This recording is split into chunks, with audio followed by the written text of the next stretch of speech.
Tuesday, September 11th, 2001, began like a typical late summer morning. Millions of people in New York City were commuting. Coffee shops were packed, and thousands were arriving for work at the World Trade Center complex.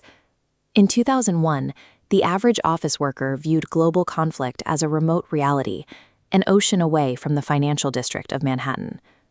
At 8:46 a.m., American Airlines Flight 11 crashed directly into the North Tower of the World Trade Center.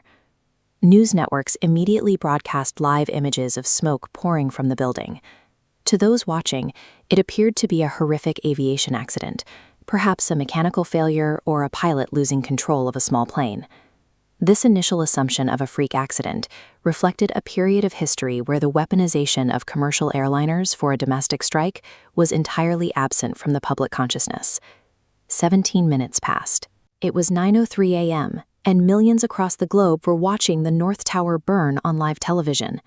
Then a second plane entered the frame and struck the South Tower, erupting into a massive fireball. The possibility of an accident vanished. On the streets of New York, the initial confusion turned into terror as thousands of people began to flee the lower Manhattan area. At 9:37 a.m., the scope of the attack expanded to the Pentagon. The strike collapsed a massive section of the nation's military headquarters. Within the government, the situation was chaotic.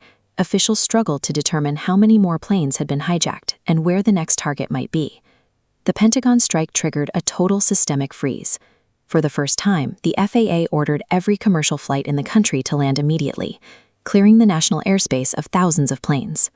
Throughout the morning, thousands of flights were grounded at the nearest available airports, bringing the global aviation system to a standstill. However, one aircraft remained in the air. United Airlines Flight 93 had been hijacked and was flying toward Washington, D.C. Passengers on Flight 93 used seatback phones to contact families on the ground. Through these calls, they learned about the attacks in New York and realized their own plane was being used as a weapon. The passengers chose to fight back. They attempted to retake the cockpit, resulting in the plane crashing into a field in Shanksville, Pennsylvania, which prevented the hijackers from reaching their intended target. In New York, the structural integrity of the Twin Towers began to fail. At 9:59 a.m., the South Tower collapsed, followed by the North Tower at 10:28 a.m. 110-story buildings were reduced to a mountain of debris in seconds, sending a cloud of suffocating dust through the streets of Lower Manhattan.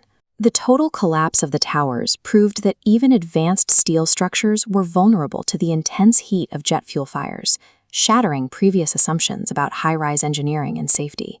The morning resulted in nearly 3,000 casualties and thousands of injuries across New York, Virginia, and Pennsylvania. As the towers burned, hundreds of firefighters and police officers climbed toward the impact zones to assist with the evacuation. Their efforts in guiding thousands of civilians down the surviving stairwells are why the total casualty list did not include every person in the buildings. Following the collapse, a massive recovery effort began at Ground Zero.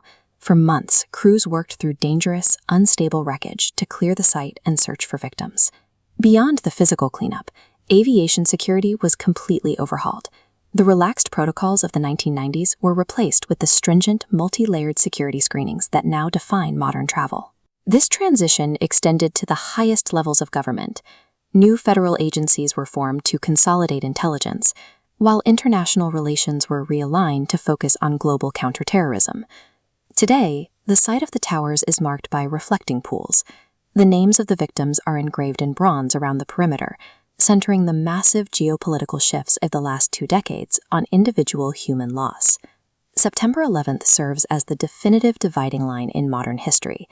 Within a 2-hour window, an era of perceived security ended, replaced by the hardened security protocols and global vigilance that define our current reality.